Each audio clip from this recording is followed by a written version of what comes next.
Kalau kita perah nih susu dari sapi, begitu keluar susu segar ini, itu 88% air.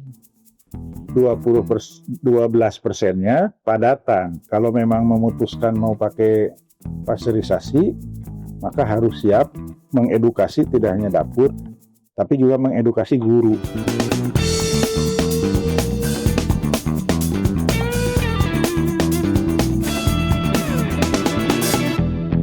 Hai teman kumparan kita kalau ngomongin makan bergizi gratis ini tidak hanya soal menunya saja, tapi juga ada satu hal yaitu susu. Nah tentu mungkin banyak yang penasaran bagaimana kemudian soal gizinya, bagaimana ketersediaannya hingga kemudian bisa dinikmati oleh anak-anak di Indonesia. Nah di studio Kumparan sudah hadir pakar kita ada Profesor Epi Taufik selaku pakar susu BGN. Halo Prof. Halo. Sehat ya Prof ya? Sehat. Alhamdulillah. Terima kasih undangannya. Siap, terima kasih sudah hadir di studio Kumparan, Prof. Yang pertama mungkin sebagai bridging dulu, Prof. Yang ingin diketahui adalah sebenarnya saat ini spek susu yang dikonsumsi, yang diterima oleh anak-anak di Indonesia melalui MBG itu speknya seperti apa? Dan apakah distribusinya sudah bisa setiap hari dinikmati oleh mereka? Baik, terima kasih Mbak Laras. Jadi sesuai dengan kampanye Pak Presiden ya. Di awal dulu istilahnya makan gratis dan susu gratis. Ya. Yang kemudian menjadi makan bergizi gratis, di dalamnya termasuk susu. Nah, susu ini sebelum ada MBG Indonesia harus impor 80%. Nah, yang diimpor itu tentu bukan susu segar, tetapi susu bubuk dan berbagai turunannya ya. Adapun yang di dalam negeri itu adalah susu segar, ya. Susu fresh yang diperah langsung dari sapinya. Nah itu hanya memenuhi 20%. Dari situ kami harus berpikir bagaimana agar anak-anak ini tetap menerima susu. Walaupun mungkin belum tiap hari dan belum seluruhnya terdiri atas susu segar komposisinya. Oleh karena itu kami membuat spek karena BGN itu tidak mengadakan barang, tidak mengedarkan barang. Ya. BGN hanya membuat SOP, standar teknis, ya, dan spesifikasi yang membuat menu, yang membeli susu dan sebagainya semua itu di dapur, di SPPG. Tetapi harus merujuk kepada spek dan juknis dari BGN. Ya. Kalau tidak, ya mereka melanggar SOP, ya bisa dikenakan sanksi. Nah, di dalam juknis susu itu tadi di tengah impor yang begitu tinggi, maka bagaimana supaya tetap anak-anak kita mendapat susu. Ya. Jadi satu, kita mengacu kalau kandungan gizi setara dengan susu segar, yaitu mengacu kepada Peraturan Badan POM 13/2023 tentang kategori pangan. Nomor kriteria satunya itu, kategori satunya itu susu. Ya, jadi kategori pangan itu ada banyak. Nah, kategori satu itu susu dan produk analognya, turunannya. Jadi kami mengacu ke situ, yaitu susu full cream rekombinasi ya, di kategori 1.1.2. Nah kemudian karena susu segar ini tidak tersedia seperti yang dibutuhkan, maka kami mensyaratkan minimum kandungan susu segarnya 20%. Supaya apa? Supaya susu segar yang diproduksi peternak, 85% peternak rakyat itu diserap oleh program ini. Ya, sehingga ada pasar bagi peternak dan ada stimulus buat mereka menambah populasi dan menambah produksi. Nah, kemudian setelah teknis supaya merata terpenuhi, maka Pak Kepala Badan mengatakan sampai saat ini susu itu tidak wajib diberikan. Tetapi ada komanya itu. Tetapi di daerah-daerah yang memungkinkan di mana tersedia susu, ya, supply chain susu itu ada, maka susu menjadi bagian dari MBG. Sebenarnya kalau kita lihat di Indonesia ini sebelum ada MBG, susu kan ada di seluruh Indonesia, terutama dalam kemasan yang aseptik, ya, kita sebut aseptic packaging, susu UHT itu ada di seluruh Indonesia. Tetapi karena ada tambahan MBG ini, nah itu jumlah itu mesin yang tersedia, kapasitas mesin yang sebenarnya belum menyesuaikan, ya, sehingga katakanlah terjadi kesulitan sekarang. Tetapi itu kita berupaya tetap dapat ya merata, maka kita anjurkan, kita berikan kalau bisa 2 kali seminggu dulu. Kalau hanya bisa sekali, ya sekali dulu. Sampai nanti jumlahnya mencukupi, bisa setiap hari seperti di negara luar. Oke, baik. Jadi kapasitas produksi saat ini memang belum match dengan konsumsinya ya, permintaan di lapangan ya Pak, soalnya ya. Ya, jadi ini kan MBG ini tambahan. Iya.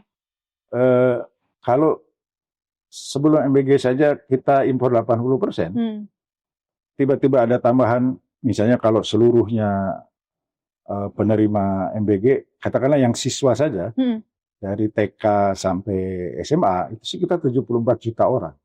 Berarti kan plus 74 juta orang. Ini artinya kecepatan dapur dengan kecepatan supply chain, ya, rantai pasok ini agak ini lebih cepat nih. Ini belum siap nih. Ya, jadi pabrik-pabrik semuanya belum nambah mesin. Ini masih kapasitas sebelum ada MBG. Gitu. Ngomongin spek tadi ada standarnya soal minimal 20%. Nah, kemarin kan sempat ramai juga Pak Epi. Mungkin boleh dijelaskan maksudnya minimal 20% itu seperti apa sih? Nih, ini mungkin juga supaya edukasi publik ya. Pertama saya mulai dari susu segar tadi. Kalau kita perah nih susu dari sapi dengan mesin pakai tangan itu ya.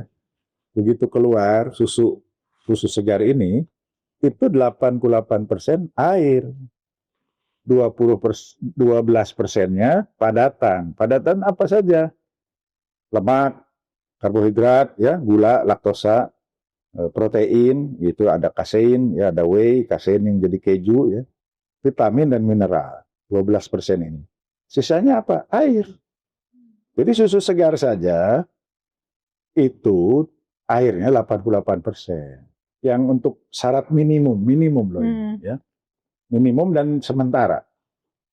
Tetapi karena kita syaratkan juga nomor 1 kandungan gizi harus sesuai susu segar, berarti kan kurang tuh. Kandungan gizi susu segar itu apa? Minimum protein 2,7%, minimum lemak 3%, minimum karbohidrat mineral 7,8%. Untuk mencapai ini kan kalau hanya dengan 20% susu segar kan kurang.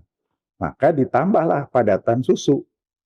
Ya, atau susu bubuk yang kita sebut reconstituted milk. Itulah kenapa disebut susu rekombinasi. Sementara seperti itu, karena apa tadi? Gizi tetap setara susu segar, susu peternak, susu segarnya tetap terserap, impor tidak naik signifikan. Nah, Prof, untuk saat ini berarti yang dikonsumsi oleh anak-anak Indonesia melalui program MBG ini susunya itu diproses seperti apa? Jadi misalnya UHT apa? Oh ya, ya. Nah itu, tadi yang minimum 20% itu yang UHT ya. Jadi gini, susu segar tadi yang baru keluar dari ini atau susu mentah, itu kemudian kan cepat rusak. Oleh karena itu segera didinginkan kan biasanya. Nah setelah didinginkan, supaya umur simpannya tambah panjang, tapi nutrisinya tetap terjaga, biasanya dipanaskan. Teknologinya pemanasan. Ada 2. 1 di bawah 100 derajat, itu kita sebut pasteurisasi. Kedua, ultra high temperature atau steril, di atas 100 derajat. Nah, yang pasteurisasi ini 63-65 derajat Celcius 30 menit atau 72-75 derajat Celcius 15 detik. Ini semua patogen yang bakteri bisa bikin sakit mati, tapi bakteri pembusuk tidak. Ya, oleh karena itu yang pasteurisasi ini harus disimpan dingin sampai minum pun harus dingin di bawah 4 derajat. Itu yang kita sebut strict cold chain, ya kan? Jadi rantai pendingin yang strict, yang ya harus seperti itu. Karena kalau tidak akan cepat busuk. Itu makanya saya mendorong di daerah-daerah yang pusat susu, ya Lembang, Pangalengan, Malang, Batu, mana itu ya, SPPG itu pakai susu pasteurisasi. Karena 100% susu segar kan.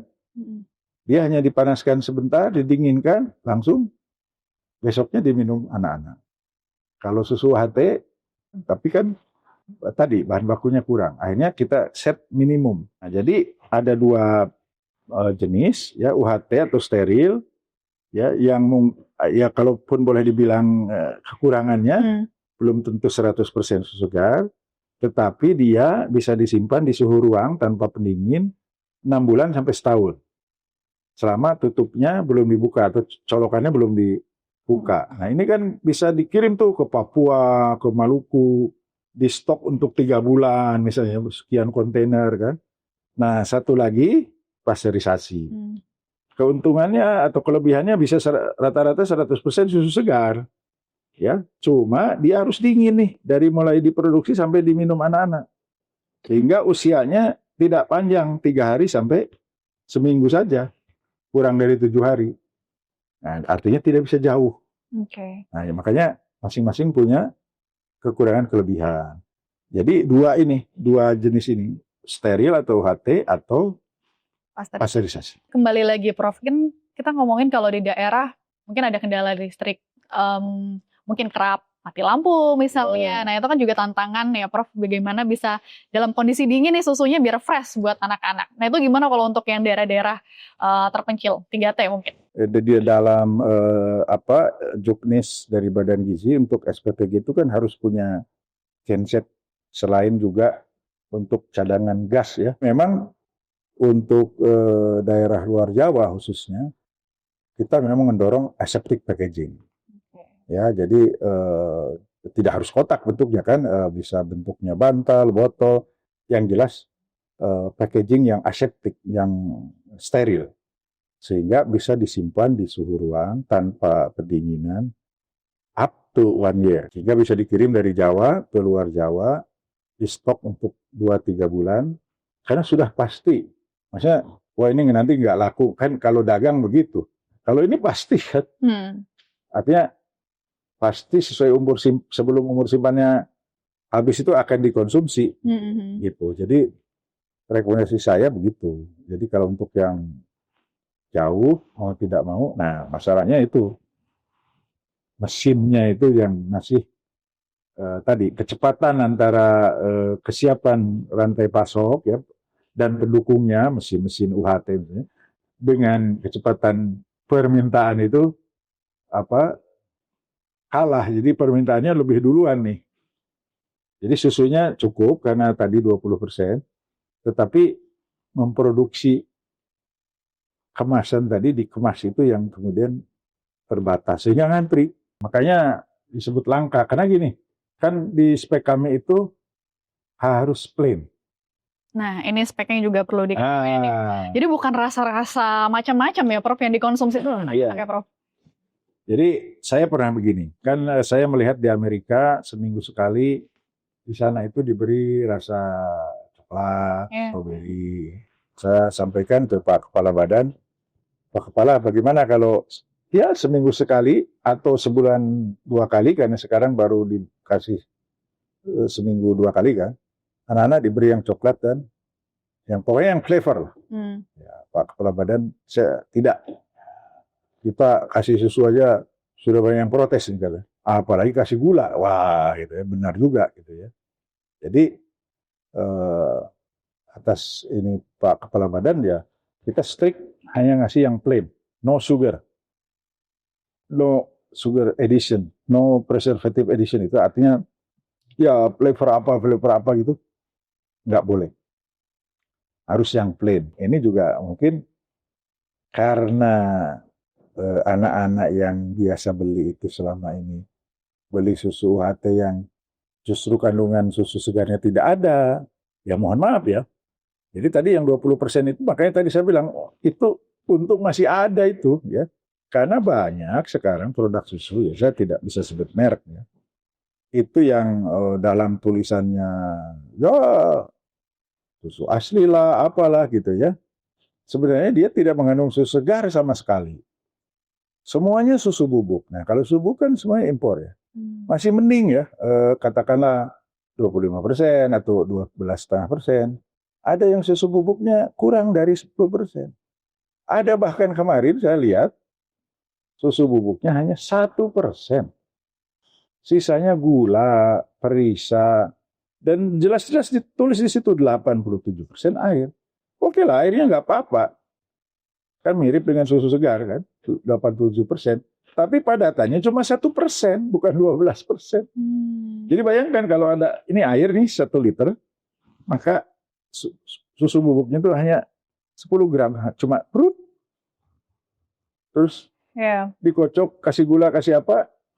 Itulah yang kemudian banyak dianggap susu oleh masyarakat awam, oleh anak-anak sekarang. Dan mungkin ada sebagian orang yang khawatir yang diberikan adalah susu yang seperti itu gitu ya, Pak?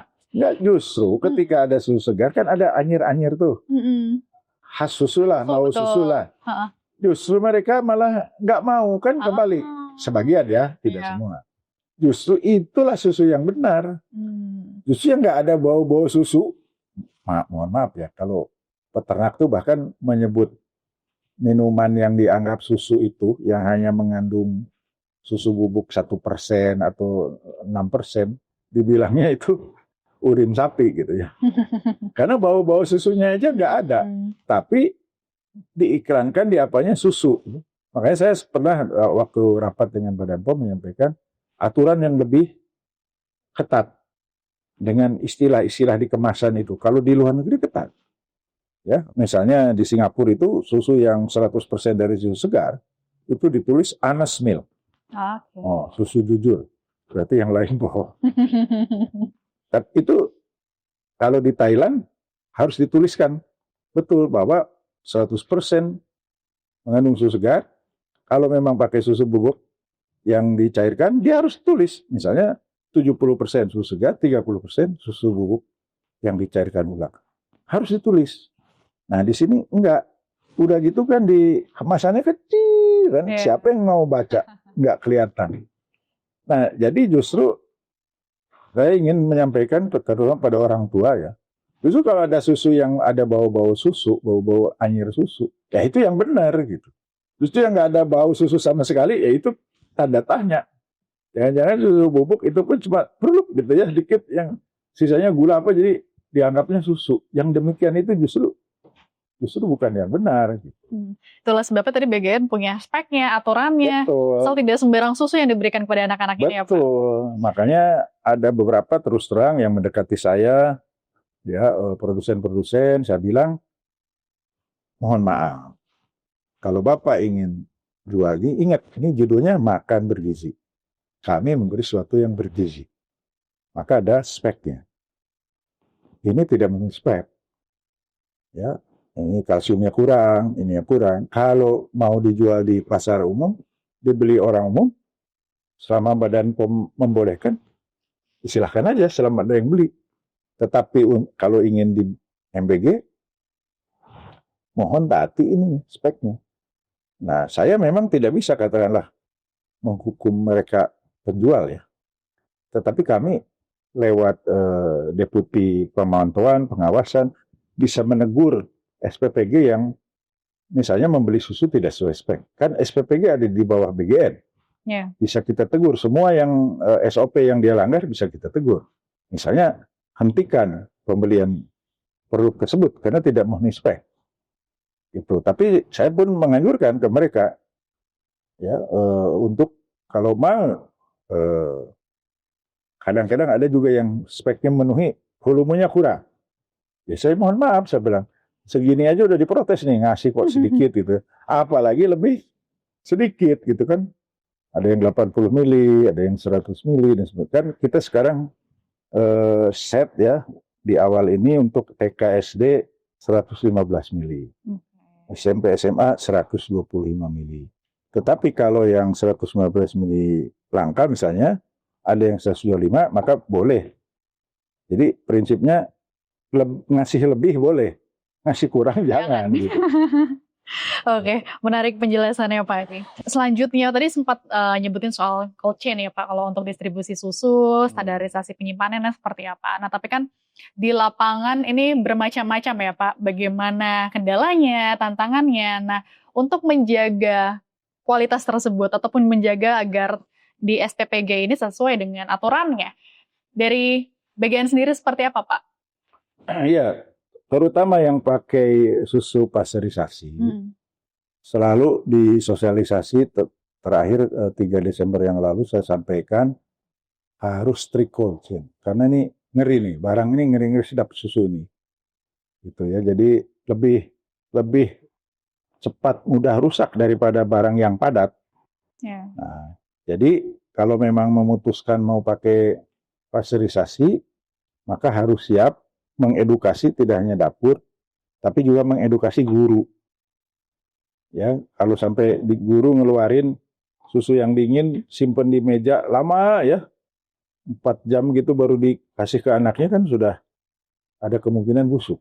Nah, ya memang tantangannya itu. Nah, kalau kira-kira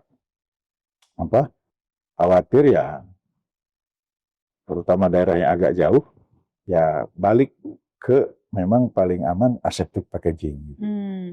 Yang UHT itu atau steril. Prof, kita masih ngomongin tadi soal distribusi, kan tidak hanya SPPG tapi juga mungkin SDM-nya ya, Prof, yang paham terkait urgentnya nih susu nih misalnya ya untuk didistribusikan, bagaimana mereka harus menjaganya. Nah, mungkin ada sosialisasi ataupun juga pengetatan apa yang juga dilakukan dari BGN terhadap petugas-petugas yang di lapangan? Kalau dari BGN kan sudah melatih SPPI itu ya, yang menjadi kepala dapur. Ya. Kemudian ada di SPPI itu ada akuntan dan administrasi. Nah, si kepala dapur SPPI ini kan wajib melatih timnya. Jadi sekarang secara internal bekerja sama dengan Badan POM dan organisasi terkait itu dilakukan rutin yang kita sebut latihan penjamah makanan. Ya. Nah, bahkan diharapkan mereka nanti tidak sekedar ikut latihan tapi sertifikasi. Ya, itu harapan kita dorong semua. Jadi harus paham betul kan, selain dapurnya dapat sertifikat layak hygiene sanitasi SLAS, personalnya pun memahami betul yang disebut hazard analysis critical control point ya. Jadi analisis bahaya titik kendali kritis dan aspek-aspek tentang keamanan pangan. Pertanyaan terakhir, Prof, ini menjadi pertanyaan penutup juga mungkin bisa jadi apa ya, pernyataan edukasi juga dari Prof Epi soal produk susu ini sendiri, Prof. Mungkin bisa dijelaskan bahwa susu ini tidak hanya sebagai produk tambahan, tapi juga keberadaan susu dibagikan kepada anak-anak Indonesia adalah untuk penambahan gizi dan sebagainya. Mungkin seberapa penting susu ini untuk tetap terus hadir dan diupayakan oleh BGN ini? Jadi memang susu ini kan sekali siapapun mamalia termasuk kita manusia begitu lahir, makanan minuman yang hanya bisa dikonsumsi kita ini di awal-awal kehidupan kan hanya susu. Termasuk kita, ASI. Lihatlah di negara-negara maju. Ya, konsumsi per kapita kita di Indonesia ini susu hanya 16,27 kg per orang per tahun. Kalau dibagi 365 hari, ya kurang lebih 2 tetes lah sehari kan.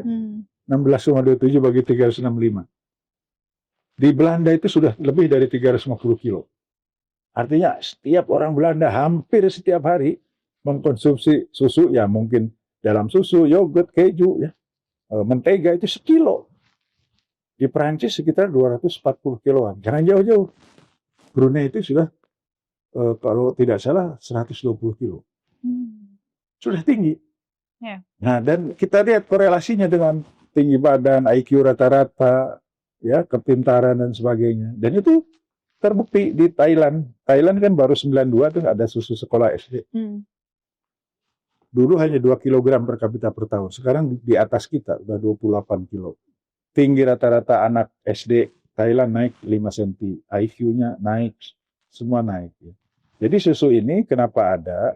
Melengkapi yang makan tadi.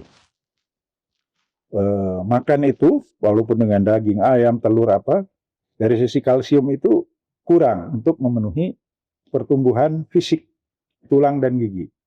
Nah, kalsium vitamin D yang paling mudah adalah susu. Di luar itu, tadi susu itu ada komponen-komponen makro mineral yang berfungsi untuk perkembangan otak. Jadi saya berharap suatu saat diberikan setiap hari di Indonesia dan semuanya berbahan baku susu segar. Amin, kita doakan semoga terwujud tujuannya ya, Prof ya. Terima kasih Prof Happy atas waktunya, sudah disempatkan hadir ke Kumparan dan tentunya penjelasannya cukup komprehensif.